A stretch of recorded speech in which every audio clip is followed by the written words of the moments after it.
yang melipat penting dari peningkatan dan perkembangan dari tahapan sebelumnya. Saat berkembangnya kelas lain yang ukurannya berbeda pada pendekatan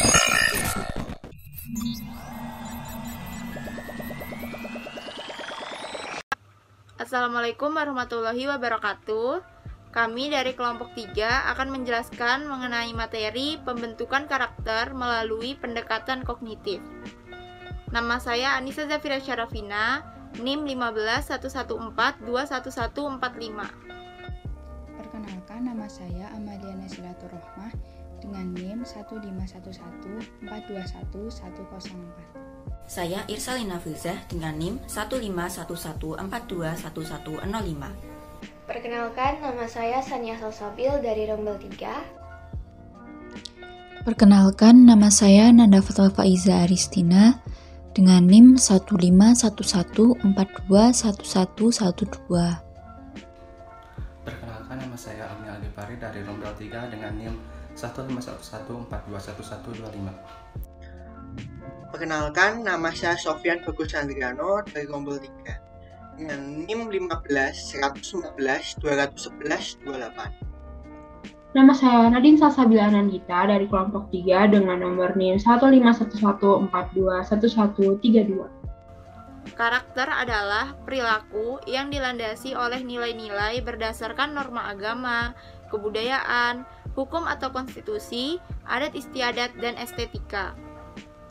Pendidikan karakter menurut Muslik merupakan suatu sistem untuk menanamkan nilai-nilai kepada warga sekolah yang mana nilai-nilai tersebut meliputi pengetahuan, kesadaran atau kemauan, serta tindakan untuk mengimplementasikan nilai-nilai tersebut kepada Tuhan Yang Maha Esa, diri sendiri, sesama manusia, lingkungan, hingga bangsa dan negara sehingga menjadi insan kamil. Menurut Gofar, pendidikan karakter merupakan suatu proses untuk mentransformasikan nilai-nilai kehidupan dengan tujuan untuk ditumbuh kembangkan dalam kepribadian seseorang sehingga membentuk suatu perilaku dalam kehidupan orang tersebut. Pendidikan karakter berkaitan erat dengan pengembangan karakter. Tujuan pengembangan karakter ini adalah untuk mendorong lahirnya peserta didik yang baik. Artinya, tumbuh dalam karakter yang baik, tumbuh dengan segala potensi, kapasitas dan komitmen, serta dilakukan secara benar dan memiliki kecenderungan untuk hidup. Dalam konteks pengembangan karakter, ada beberapa pendekatan, diantaranya pendekatan behavioristik, pendekatan kognitif, humanistik, serta kajian populer. Kali ini, topik yang akan kami jelaskan lebih lanjut adalah mengenai pengembangan karakter dengan pendekatan kognitif. Pertama-tama, mari kita mengenal apa itu kognitif. Kognitif adalah sebuah istilah yang digunakan psikolog untuk menjelaskan semua aktivitas mental yang berhubungan dengan persepsi, pikiran, ingatan, dan pengolahan informasi yang memungkinkan seseorang memperoleh pengetahuan, memecahkan masalah, dan merencanakan masa depan, atau semua proses psikologis yang berkaitan dengan bagaimana individu mempelajari, memperhatikan, mengamati, membayangkan, memperkirakan, menilai, dan memikirkan lingkungannya. Pengembangan karakter menggunakan pendekatan kognitif, artinya pengembangan karakter sebagai pendidikan intelektual yang berpikir aktif dalam menghadapi isu-isu moral yang menetapkan suatu keputusan baik dan buruknya moral. Teori kognitif. Yang pertama, ada teori belajar Piaget. Piaget berpendapat bahwa anak membangun pengetahuannya dari pengalamannya sendiri dengan lingkungan. Implikasi teori kognitif pada pendidikan menurut Piaget yaitu 1. Memusatkan perhatian kepada cara berpikir atau proses mental anak, tidak sekedar pada hasilnya. 2. Mengutamakan peran siswa dalam berinisiatif sendiri dan keterlibatan aktif dalam kegiatan belajar. 3. Memaklumi akan adanya perbedaan individual dalam hal kemajuan perkembangan. 4. Mengutamakan peran siswa untuk saling berinteraksi. Yang kedua ada teori belajar Vygotsky. Teori Vygotsky menekankan interaksi antara aspek internal dan eksternal dari pembelajaran dan penekanannya pada lingkungan sosial pembelajaran. Menurut teori Vygotsky, fungsi kognitif berasal dari interaksi sosial masing-masing individu dalam konsep budaya. Teori Vygotsky yang lain ialah scaffolding.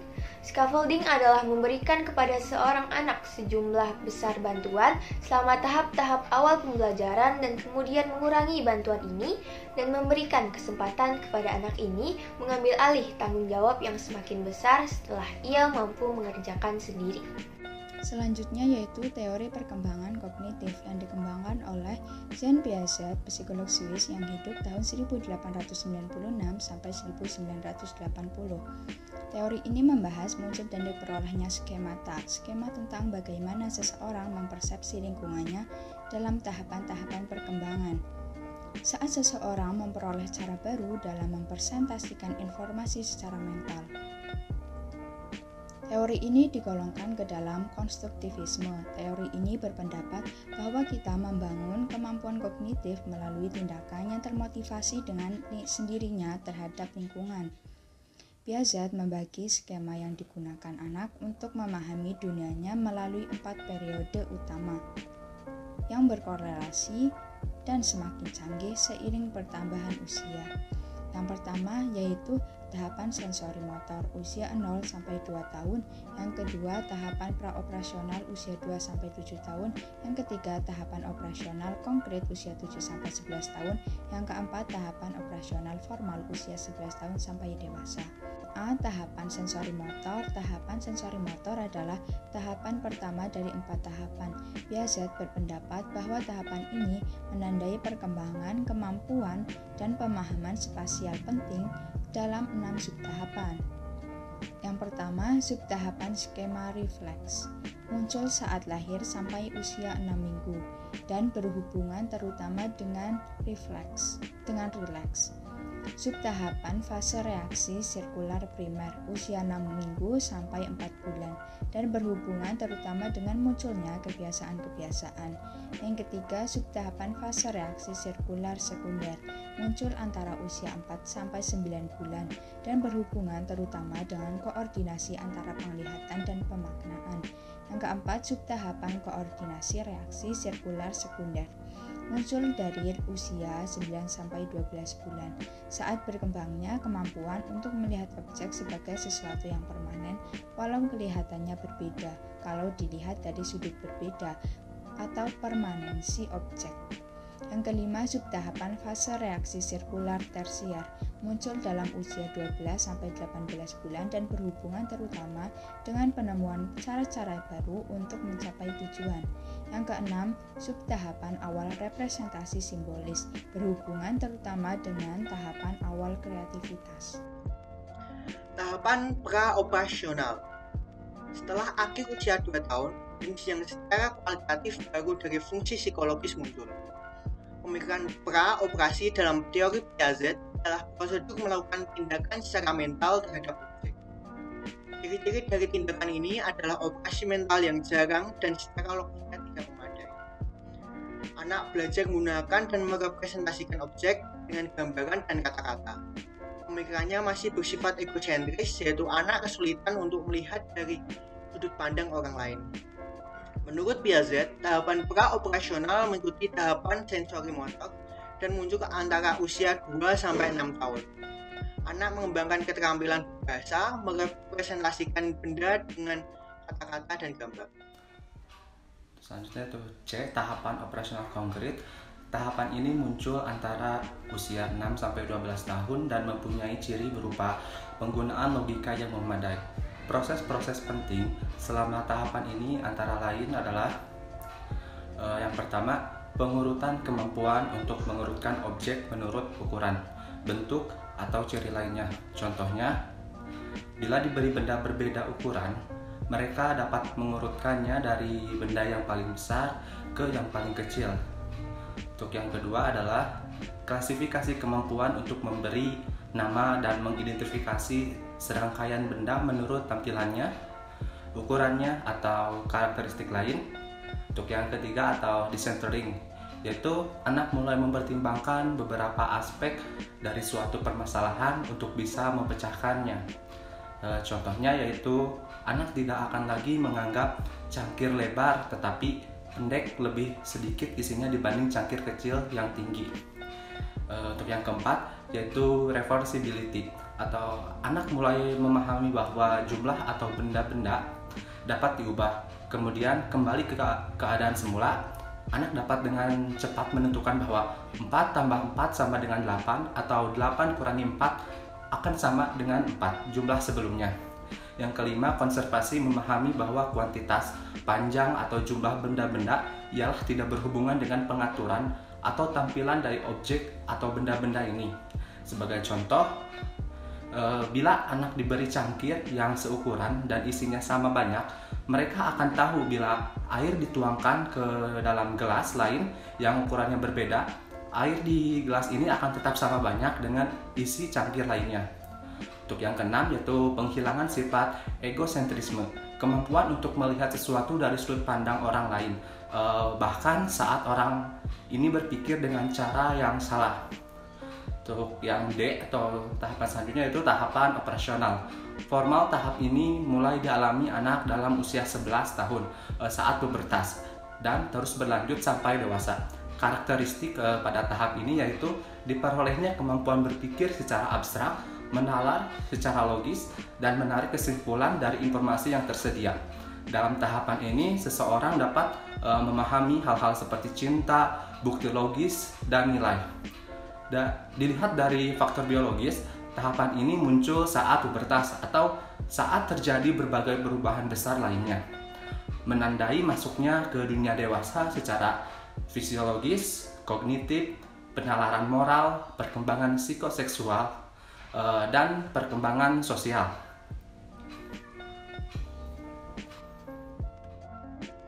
Informasi umum mengenai tahapan-tahapan. Keempat tahapan tersebut memiliki ciri-ciri sebagai berikut. Yang pertama, walaupun tahapan-tahapan itu dapat dicapai dalam usia bervariasi, tetapi urutannya selalu sama. Yang kedua, bersifat universal, tidak terikat budaya. Yang ketiga, dapat digeneralisasi. Yang keempat, tahapan-tahapan tersebut terorganisasi secara logis. Yang kelima, urutan tahapan bersifat hierarkis. Artinya, setiap tahapan mencakup elemen-elemen dari tahapan sebelumnya, tapi lebih terdiferensiasi dan terintegrasi. Yang keenam, tahapan merepresentasikan perbedaan secara kualitatif dalam model berpikir, bukan hanya perbedaan kuantitatif. Proses perkembangan. Seorang individu dalam hidupnya selalu berinteraksi dengan lingkungan. Dari interaksi ini, seseorang akan memperoleh skema. Skema tersebut berupa kategori pengetahuan yang membantu individu dalam menginterpretasi dan memahami dunia. Skema mencakup baik kategori pengetahuan maupun proses perolehan pengetahuan. Seiring dengan pengalaman mengeksplorasi lingkungan, informasi baru yang didapat digunakan untuk memodifikasi, menambah, atau mengganti skema yang sebelumnya ada. Sebagai contoh, seorang anak mungkin memiliki skema tentang sejenis binatang, misalnya dengan burung. Bila pengalaman awal anak berkaitan dengan burung kenari, anak kemungkinan beranggapan bahwa semua burung ialah kecil, berwarna kuning, dan mencicit. Suatu saat, mungkin anak melihat seekor burung unta, sehingga anak akan perlu memodifikasi skema yang ia miliki sebelumnya tentang burung untuk memasukkan jenis burung yang baru ini. Selanjutnya, terdapat dua proses penyesuaian skema yang dilakukan oleh individu, yaitu asimilasi dan akomodasi. Asimilasi adalah proses menambahkan informasi baru ke dalam skema yang telah ada. Proses ini bersifat subjektif, karena seseorang akan cenderung memodifikasi pengalaman atau informasi yang diperolehnya agar dapat masuk ke dalam skema yang telah ada sebelumnya. Seperti pada contoh sebelumnya, melihat burung kenari dan memberinya label burung merupakan contoh mengasimilasi binatang pada skema si anak. Yang kedua, akomodasi. Akomodasi adalah bentuk penyesuaian lain yang melibatkan pengubahan atau penggantian skema akibat adanya informasi baru yang tidak sesuai dengan skema yang telah ada. Berdasarkan contoh sebelumnya, saat anak sudah melihat burung unta dan akhirnya mengubah skemanya tentang burung, merupakan contoh mengakomodasi binatang itu pada skema si anak.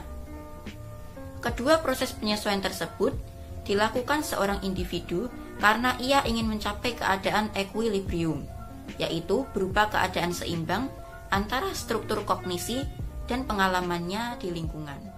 Yang selanjutnya adalah mengenai implementasi pengembangan karakter. Implementasi pengembangan karakter mengarahkan kepada seseorang untuk memiliki pengetahuan moral, yaitu kesadaran moral, mengetahui nilai-nilai moral, memiliki perspektif, memiliki alasan moral, membuat keputusan dan berpengetahuan, indera perasa yaitu berhati nurani, percaya diri, berempati, menyukai kebaikan, dapat mengontrol diri dan rendah hati, dan tindakan bermoral yaitu berkemampuan, memiliki kemauan, dan memiliki kebiasaan baik. Yang selanjutnya adalah mengenai strategi mengembangkan pendidikan karakter. Yang pertama adalah menerapkan metode belajar yang melibatkan partisipasi aktif peserta didik, yakni metode yang dapat meningkatkan motivasi peserta didik karena seluruh dimensi manusia terlibat secara aktif dengan diberikan materi pelajaran yang konkret, bermakna, serta relevan dalam konteks kehidupannya. Yang kedua adalah menciptakan lingkungan belajar yang kondusif sehingga peserta didik dapat belajar dengan efektif di dalam suasana yang memberikan rasa aman, penghargaan tanpa ancaman, dan memberikan semangat. Yang ketiga adalah memberikan pendidikan karakter secara eksplisit, sistematis, dan berkesinambungan dengan melibatkan knowing the good, loving the good, and acting the good. Selanjutnya adalah metode pengajaran yang memperhatikan keunikan masing-masing anak, yakni menerapkan kurikulum yang melibatkan 9 aspek kecerdasan manusia. Yang selanjutnya, membangun hubungan yang suportif dan penuh perhatian di kelas dan seluruh sekolah. Kemudian, membuat tugas pembelajaran yang penuh makna dan relevan untuk peserta didik. Lalu, model contoh perilaku positif. Bagian terpenting dan penetapan lingkungan yang suportif dan penuh perhatian di kelas adalah teladan perilaku penuh perhatian dan penuh penghargaan dari guru dalam interaksinya dengan peserta didik.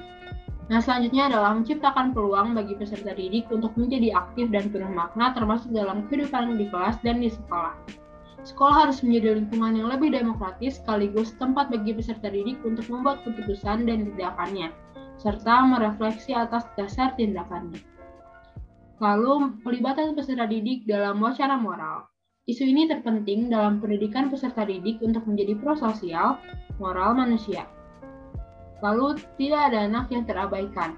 Tolak ukur sesungguhnya dari kesuksesan sekolah termasuk pendidikan semua peserta didik untuk mewujudkan segenap potensinya dengan membantu mereka mengembangkan bakat khusus dan kemampuan mereka, dan dengan membangkitkan pertumbuhan intelektual etika.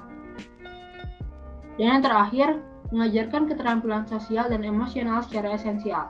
Bagian terpenting dari peningkatan dan perkembangan positif peserta didik termasuk pembelajaran langsung keterampilan sosial emosional, seperti mendengarkan ketika orang lain bicara, mengenali dan manajemen emosi, menghargai perbedaan, dan menyelesaikan konflik melalui cara lemah lembut yang menghargai kebutuhan atau kepentingan masing-masing.